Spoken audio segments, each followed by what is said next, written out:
Alright guys, DB Flanagan. You might not recognize me, I had to shave for a job interview. But hey, I'm in a garage! That's cool! This is the first time I've actually had a real garage to work on the Green Giant in quite a while. So I'm out here, got myself a chair, got my Dr. Pepper and my Murrah cup. Murrah cup, bald eagles and all. Alright, so we're out here doing some work on the brakes. The rotors were a mess, and I'll show you those here in just a second. Alright, so you can see here the old rotor. There is no meat on that thing at all. It's got a big old chip taken out of it. Compared to the new one here, I mean, that is really bad. So, pulled the old one off. It was a nightmare to try and get that thing off. On the Scout hubs, it bolts to the back of the hub. Actually, yeah. So the wheel studs went through the rotor, through the back of the hub. So I had to take the whole hub off, take the rotor off, and pound out the wheel studs and put them back in. I wanted to put longer wheel studs, but I just couldn't find any that were the right diameter for this and that were actually longer than what I had. So I'm hoping to go to some two-piece original steel rims here in the near future, something a little bit thinner than my big old billet aluminum ones. So we'll be looking forward to that and hopefully a couple of paychecks if I can get this job lined up. But in the meantime, you know, it's just business as usual. I'm out here with my lovely assistant Alyssa, my niece. She is going to show you the brake pads too. This is the old brake pad. Look, there's nothing on that. Turn it a little bit. There's nothing but steel. It's all shiny, and you can see it's all got that blue rainbow stuff where the steel's been heated up red hot and cooled down real fast. Kind of tempered steel like that. And look at this. Beautiful. What's going on there?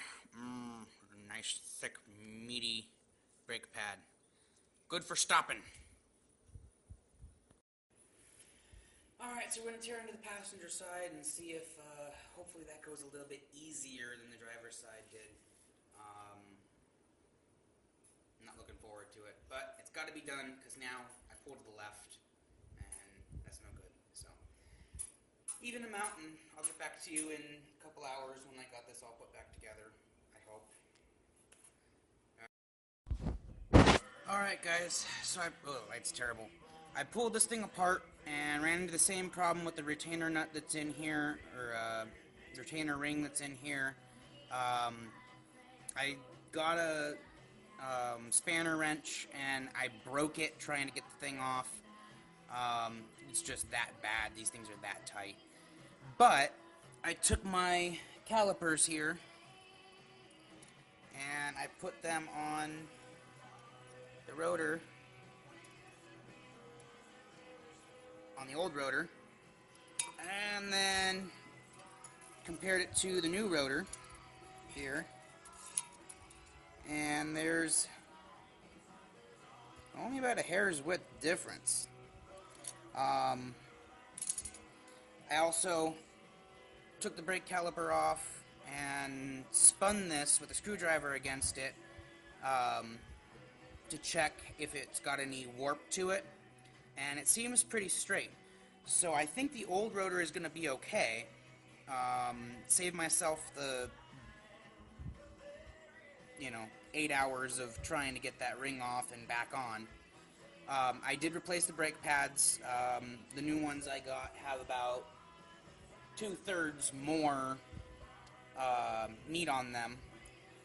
And all I got left to do is bleed the brakes and put the wheel back on, retire it, and test it out. Not the way I wanted to do this, but this project has become such a headache, and I need to get new hubs, preferably something with longer,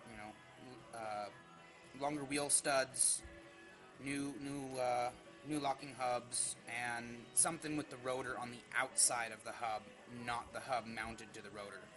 So, I'm going to be on the lookout for that in the near future. I don't know that I'll actually get to it anytime in the next, 6 months or a year. But I'm definitely going to have an eye out for a better setup than this, because this is not acceptable. This does not meet my standards in any way, shape, or form. Terrible design, not serviceable at all.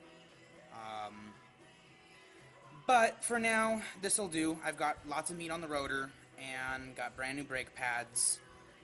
The rotor matches pretty closely to the driver's side, so I'm not too worried about um, an imbalance there or wearing differently or anything like that. So hopefully it'll work out just fine, and I'll let you know if I develop any major braking issues.